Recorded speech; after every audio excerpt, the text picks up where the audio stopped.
Hey, Smokey, Steve, and Mark. This is OzzAngel. I hope I'm not too late for the challenge. Everybody stay safe. Love you guys. Bye.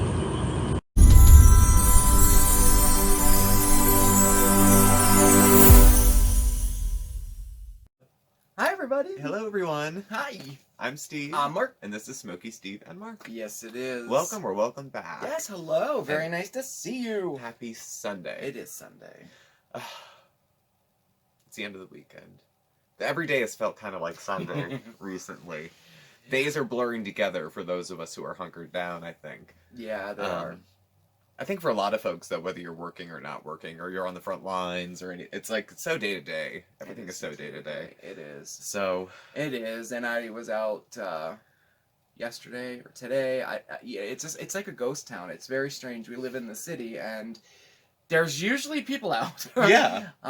Running to get smokes, or just running to the store, or even on my way to work and back. There's nobody anywhere, you know, and all the stores are closed. It's very eerie. Yeah, the only people I ran into, I went out for a walk today, and there was nobody out except I went across the street because there was a giant puddle that went into the middle of the street, and a young woman came very quickly out of nowhere and asked if I had money. Well, she asked if I was going to the McDonald's that was a block away, and I was like, no. She was like, oh, I thought maybe you could get me some chicken nuggets.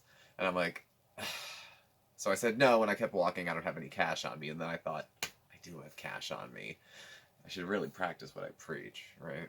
So I turned around and gave her a couple bucks. That's cool. And then she asked if I needed a roommate. And I wasn't feeling that generous. So I was like, no, I don't. Thank you, sweetie. Have a good day. And got the hell out of there. And then I went out to get smokes. There was a kid outside of the gas station. So, I mean, when there's nobody out, there's nobody who...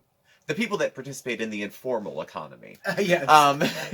There's no ways for them to work. Yeah, So that's true. It's the stores are closed, so people that live by, you know, who hang out all day in there when it's warm, or people that used to go to the mall, just the homeless folks. Yeah, you don't mostly. think about like panhandlers and things like that too. But Like, how do you hunker down when you're absolutely. homeless if you don't have a home? So I didn't even think of that myself. Wow. So they were the only folks I encountered, aside from the guy at the gas station who had a mask and just threw my stuff on the counter at me, and I grabbed it. Social distancing. Yeah. It was good. Yeah. He's always that rude, though. Yeah, he is. He's actually not rude. He's very nice. He's just abrupt. Like, abrupt. He's not rude, but he's Abrupt. He's just like one word person, kind of a person. Yeah, really. He's like, what do you want? I'm like, can I have a bag? He's like, yeah. Yep. And then he puts all the stuff in and he goes, yeah, put the card. He's like, yep. But Yep. that aside, that was my only adventure outside. Yeah. And how today. are you doing? Is everybody doing okay? Hanging in. Hanging in. Mm-hmm. Fighting the isolation, social distancing. I hope everybody is. I'm sure everybody is, you know. Whatever the recommended things are in your area, because they're all different all over the place. They are. You know, so They are. check your local news. Don't watch it for 20 hours. No. But check it. I think it's good to stay up to date on what's going on. And Yeah. It's changing so rapidly. Sure. But I think that I found myself watching the news all day long and getting like really kind of, nuts about it. Yeah. So I kind of limited a little bit now. Oh, yeah, we don't want to put our heads in the sand to global affairs, but also get the information you need, try to get it from accurate sources, whatever sources you seem to trust, and, And go from there. Yeah, that's true. Because I know a lot of people have been saying they're feeling lonely and kind of scared. It's because it is eerie whenever you're kind of hunkering down and staying in and trying to limit your interaction with people. So I don't. So special thanks to our viewer challenge video greeting today. That was nice. Absolutely, another way to share ourselves with. Yeah, and if you're new to it, it's another one of our viewer challenges. This one's a video, and we thought it would be nice if everyone, if you want to, sent in a little video greeting, and we're going to put them at the beginning of all of our videos for as long as this lasts. Little way to say hello, spread some sunshine, get to meet each other. I don't know. Yeah. People seem to be liking it, and I totally am into it. I love it. Yeah. It's really cool. It's been fun. We have to, oh God. the one that came in. It was the file format. We had we moved heaven and earth to try to get it into. I never even heard of that file format before. I know it was Apple or something probably. Well, it was the only one. I mean, it was the only one that we had. It would not take it. It wouldn't. Every time I put it in the video, it would just show up as black and silent for the length of the video. YouTube takes I don't know 200 extensions, something like that. I don't know. And this was the one that wasn't. So .mov, .mp4s, pretty much anything else. Pretty much any of the other ones. But I can't remember what it was to warn everybody. It doesn't matter though. We have there is a file converter. Yeah. That works. So, but that was funny trying to figure. Two guys. We have pretty limited knowledge on things like file extensions and things like that. But anyway, it was figured out. I don't know. So, but anyway, so yeah, I've been liking that. Yeah.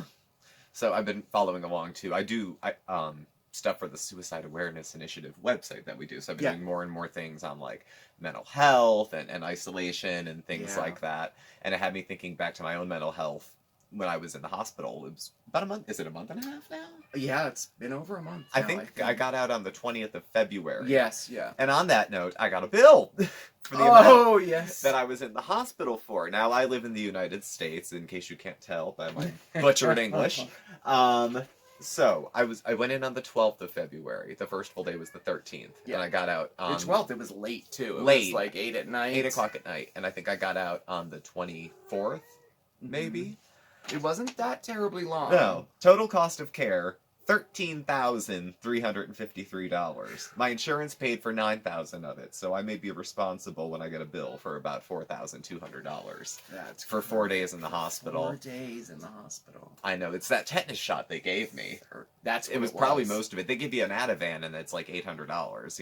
It's so insane. It's insane. It's linking up with me as I'm following the news. They're talking about purchasing things and how expensive, and why is this, which is usually a nickel, now $400. Yeah. And so I have to have a discussion with my own insurance company over an outstanding bill. I know that I know that this stuff is outrageously expensive, but that to me seems extremely I mean, you didn't have any procedures done. No. You didn't do you know what I mean, this was basically for your stay. Mm-hmm.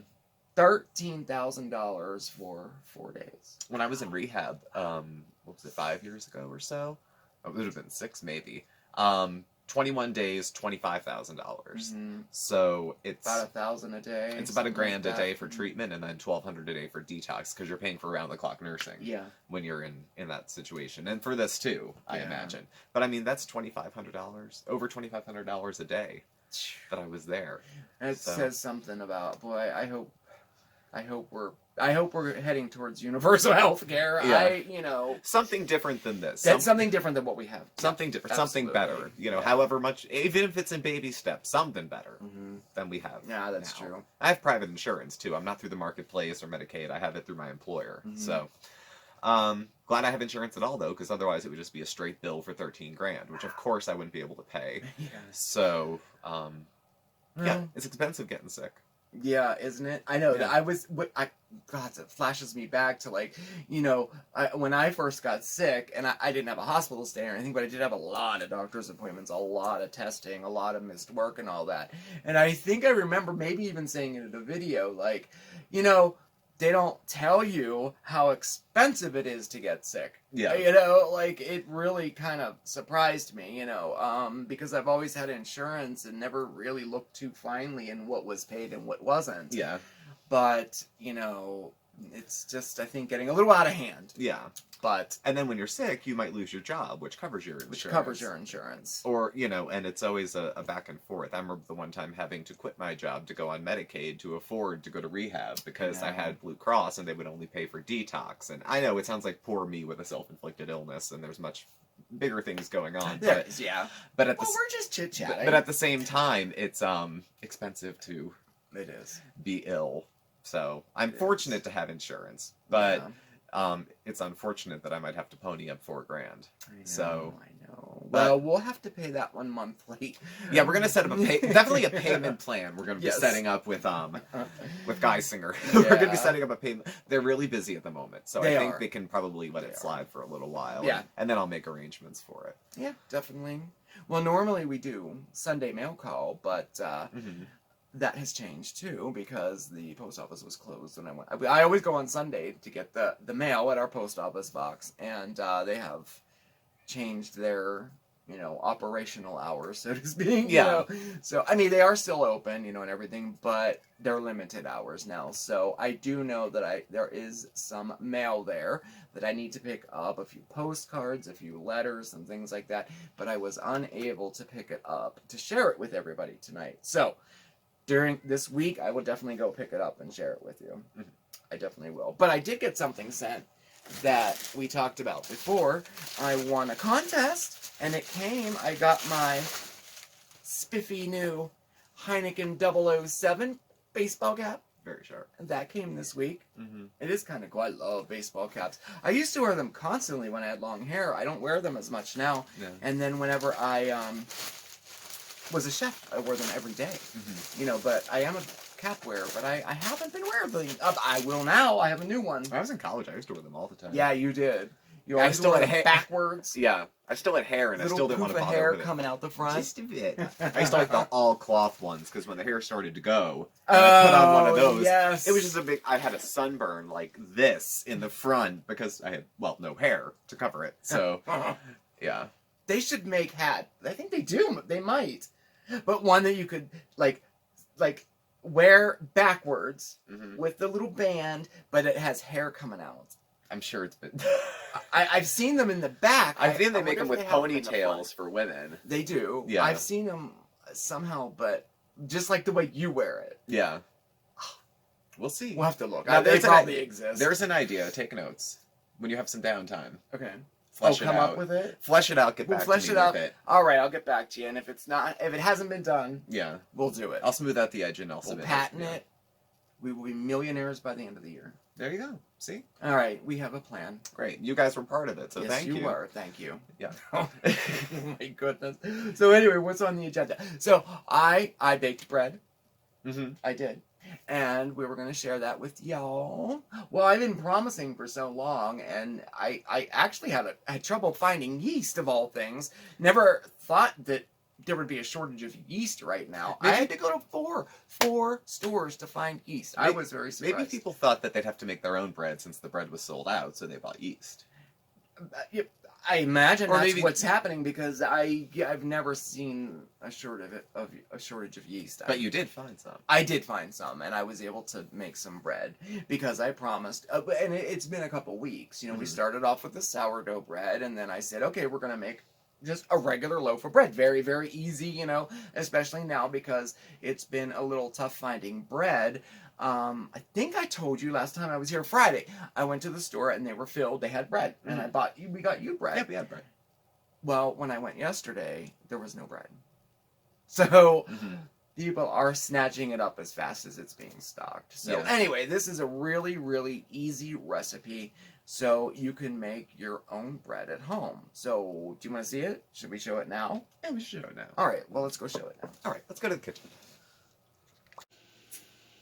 Hi guys, how are you? We are back in the kitchen and we're going to bake again today. Now, if you've been following along at all with my baking bread series, you'll know that we already delved into the world of sourdough bread baking. I showed you how to make your own sourdough starter, and we made 2 different types of sourdough bread.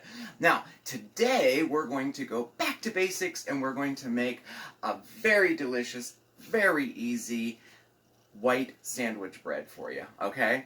But, of course, I'm going to have a little twist in it. We're going to make 2 different loaves of bread with 1 recipe, okay? No? Yes? Yes, we are. Yes, I know I'm crazy, okay?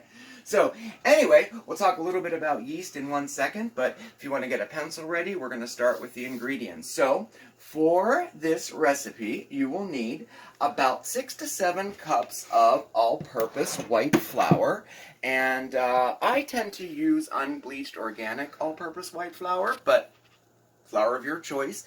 And the nice thing about this recipe too is, just with exchanging the flour, you can make yourself a loaf of wheat bread by using wheat flour. You can experiment with any other type of flour you want with this recipe. Use some rye flour, whatever you want. But we're using all-purpose white flour.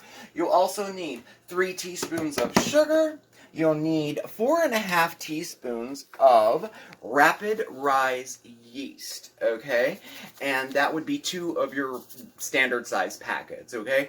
Now, a lot of people get a little, I don't know, uneasy about yeast. They don't understand it too much. So I'll tell you real quickly what yeast is. Yeast is actually a living organism. A lot of people don't know that. So it is a living organism, and it's all around us. It's in the soil, it's in the air we breathe. That's why in sourdough bread baking, which uses wild yeast, you know, the starter, it just uses flour, water, and wild yeast that's in the air, can produce many different flavors according to the region you're in. That's why San Francisco, they say their sourdough bread is the best in the world because of the wild yeast that's in the air, indigenous to that area. So that's how you can get creative with sourdough yeast bread baking. But we're doing regular baking today, not sourdough. So there's basically 2 types of yeast. There's fresh yeast, which is like your cake or wet yeast, they call it sometimes, predominantly used in professional baking. That's the only yeast I use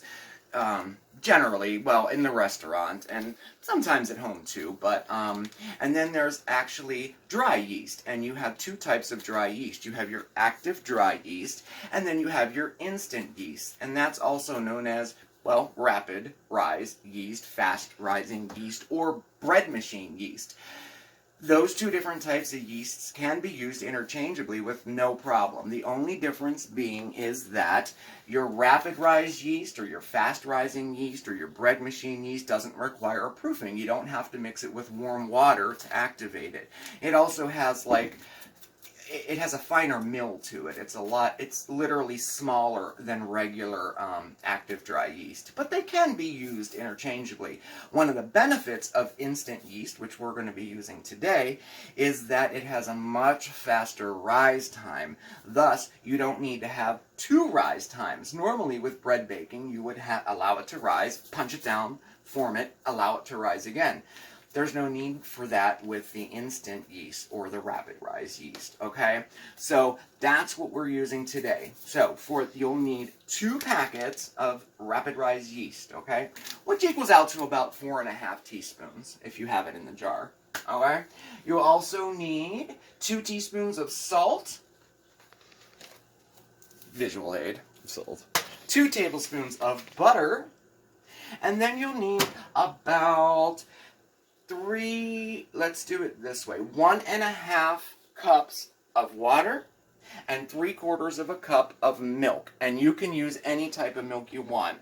I prefer whole milk with baking, but you can use skim, 2%, whatever kind you like, all right? So let's begin. Move this out of the way here.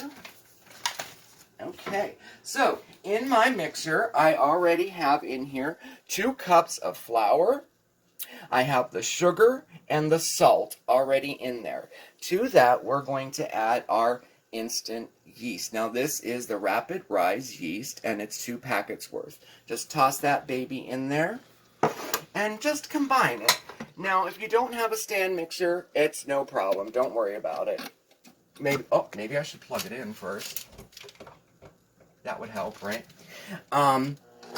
Just combine it like that. Just, you just want to combine it. It's not crazy, but just want to do that. So once that's combined, you're going to take your water.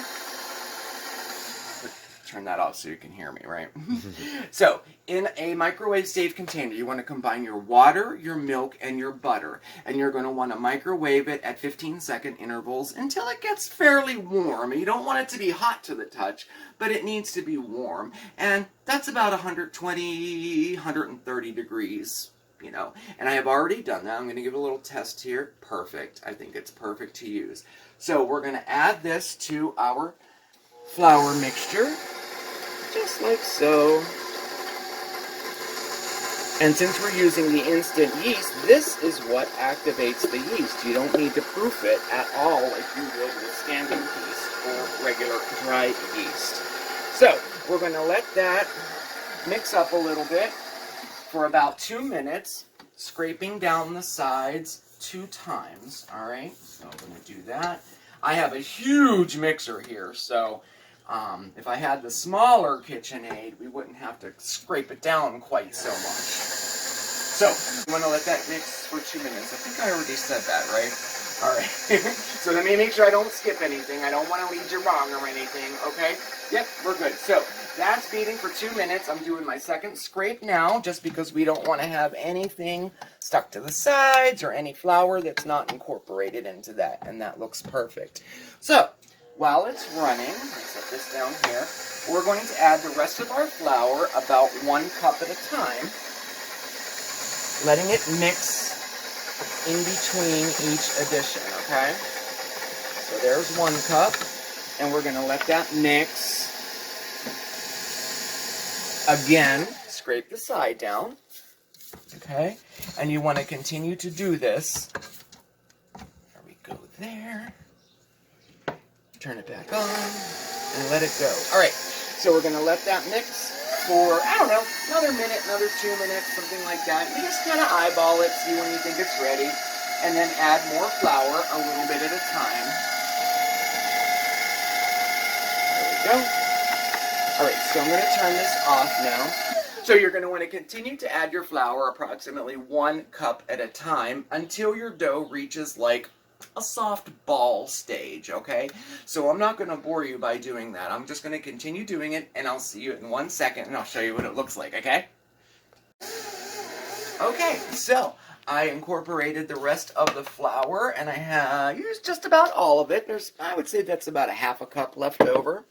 And I changed my mixer from a paddle to a dough hook. Now, if you don't have a KitchenAid mixer, you can use a hand mixer, or you can do it by hand using a wooden spoon and just your hands for the kneading part if you want. So, all the flour has been incorporated in there. The next step is we're going to knead it for about 6 minutes, 6 to 8 minutes or so. You want to knead it until it's nice and smooth and silky. Then you just want to step aside. Cover it with a damp towel and let it rest for 10 minutes. All right? We'll see you in 10 minutes. Okay, so it's been about 10 to 12 minutes. That's the resting stage, like I told you. So now we're going to turn this out onto a lightly floured board or surface. And a little tip for you, always have a little bowl of flour next to you because you're going to want to flour your hands, flour your surface. It's just easier to have it ready. So, turn this out. As you can see, it's already starting to rise. Let me get this out. It's already starting to rise. There we go. Move that there. Very nice, yeah.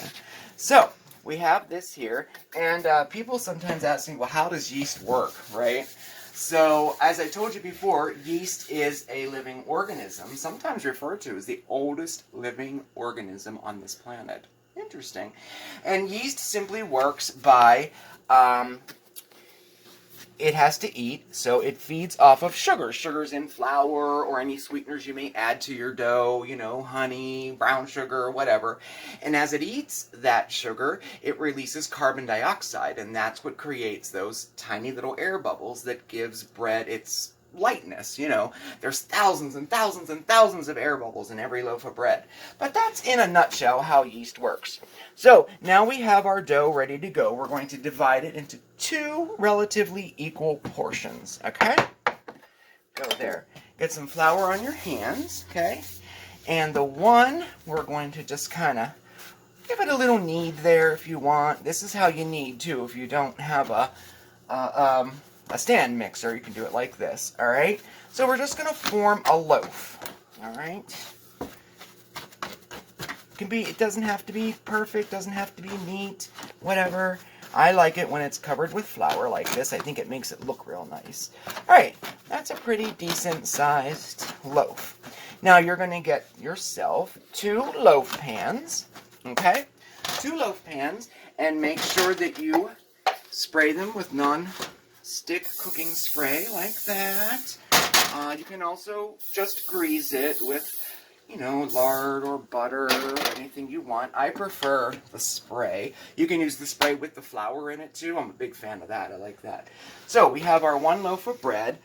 Place it in your loaf pan. Now, I promised you something special for the second loaf. If you're just making bread to eat, you know, a regular bread, you're done. Make 2 loaves, put them in your loaf pan.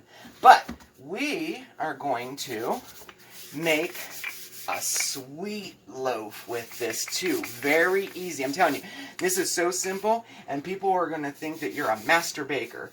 So, get your dough out, get it into kind of like a square, get a rolling pin, roll it out. Like I said, none of this is science. It's not exact. You don't have to, it doesn't have to be perfect, but you want to have a rectangle. We're going to end up rolling this kind of like a jelly roll, something like that. But as you can see, my ends are not even. Doesn't matter, because when it rises, it all comes together anyway. I kind of like to judge this cutting board. If you roll it out on a cutting board, you can get a basic idea. And you can do it with your hands, too. Together there. And this is pretty good. Give it a little stretch here and there. I know, normally, you know, some people say you should never stretch your dough. You can stretch your dough. It's okay. We're not too finicky here. Alright, so this gives us a nice little surface to work with here. Alright, so we have a, you know, a relatively square rectangle here. Alright, perfect. Okay, so next we're going to use 2/3 of a cup of semi-sweet chocolate chips. You can use all of it, part of it, whatever. Just get them in there. I think that's, let's use them all. Spread them out a little. Okay, we're good there. Some down here. Alright, so that's like that. Now next, we're going to, this is going to be chocolate almond sweetbread, okay? So next you're going to want to get some almonds. And you don't want the whole ones. Get either sliced, you know, you could use some almond meal if you want. I happen to have this big bag of oven roasted chocolate almonds that was sent to us by a viewer. Thank you very much. And I simply used my coffee grinder and used it as if it were a food processor. And what I mean by that is pulse. Are we plugged in? You gotta have power to do this. Yes. And pulse, pulse, pulse, pulse, pulse, like that. We can shake these up.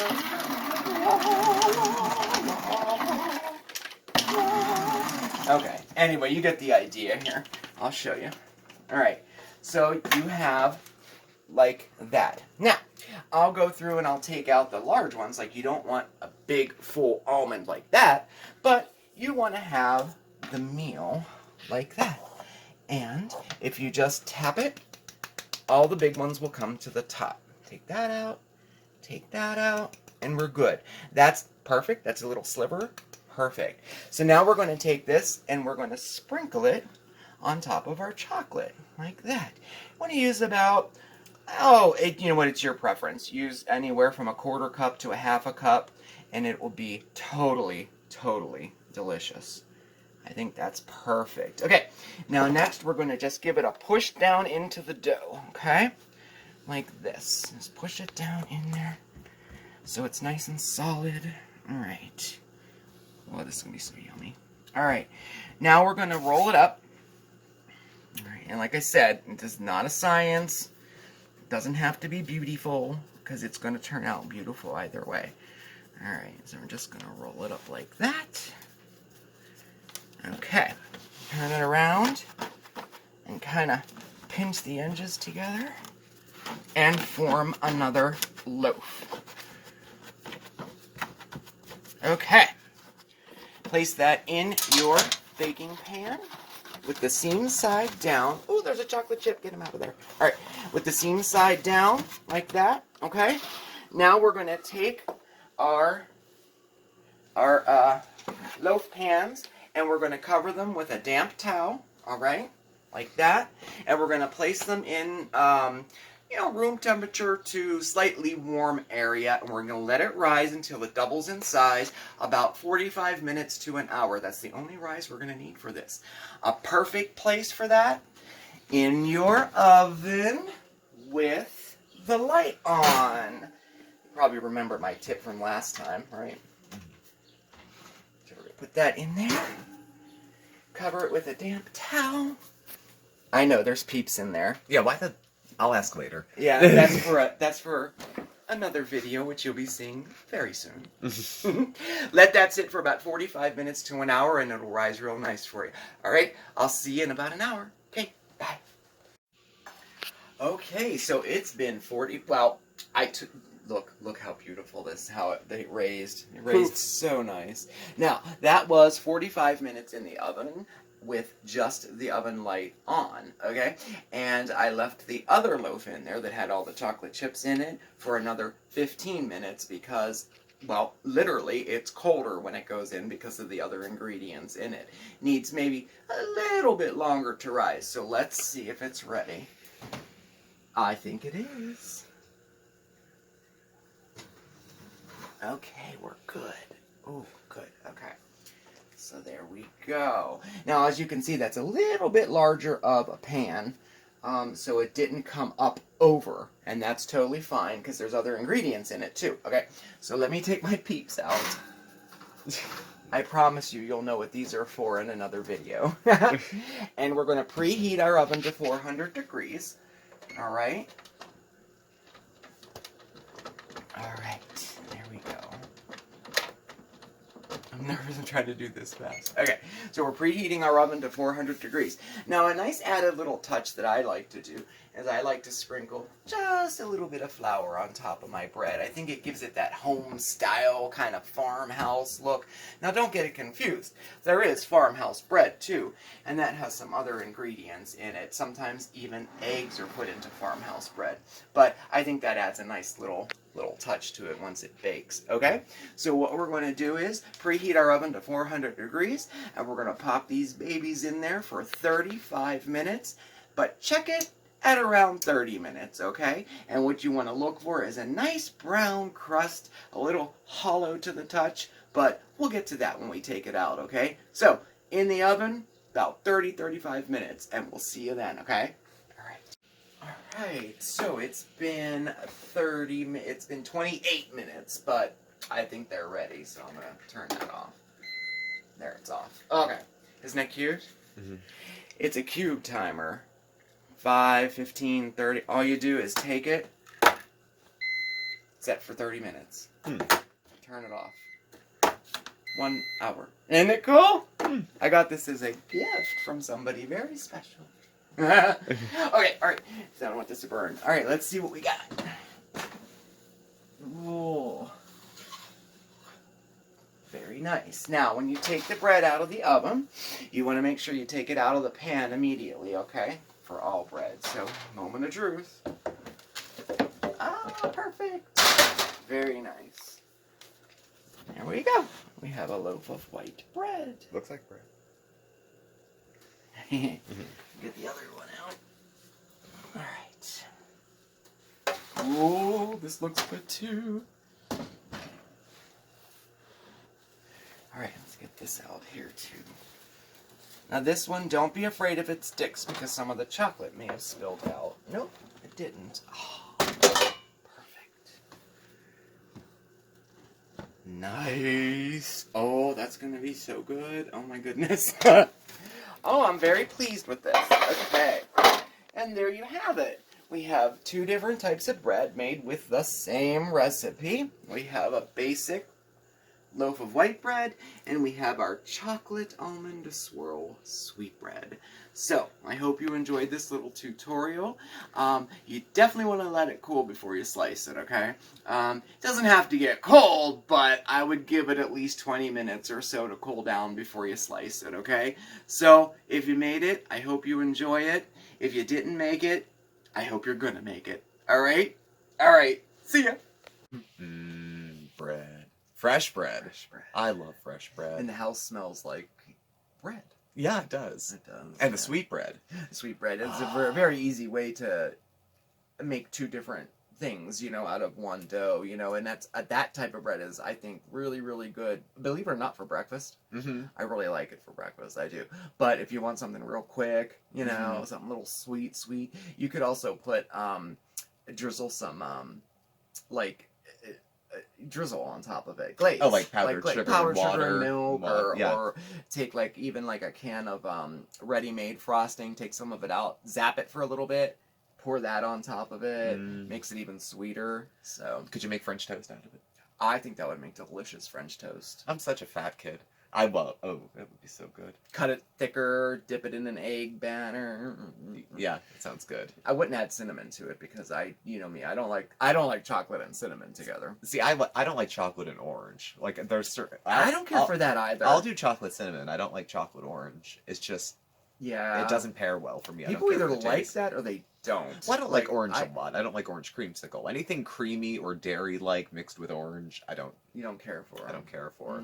Like they have those big orange chocolate things that you smash and then you eat at Christmas. You know what surprisingly is good? Dark chocolate and lemon.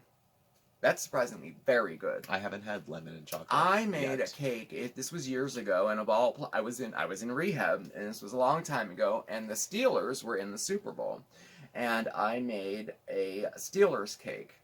So I made a yellow cake, and it was lemon, and then I put dark chocolate chips in the cake batter, so it was black and gold. And it was delicious. It was the flavor combination with lemon and chocolate was very good. Wow. Now, lime or I'm not. No. Yeah, I don't. And I don't know why I don't like cinnamon with chocolate. I know a lot of people do. I've never been a fan of cinnamon and chocolate. Like the Mexican hot chocolate. Mexican hot chocolate, I don't care for. No. I just don't. I like cinnamon. I enjoy just cinnamon. don't like cinnamon and chocolate. I enjoy cinnamon and peanut butter. I like too. You don't like that? Oh, I can't stand that combination. I put a whiff of cinnamon in my blueberry pie.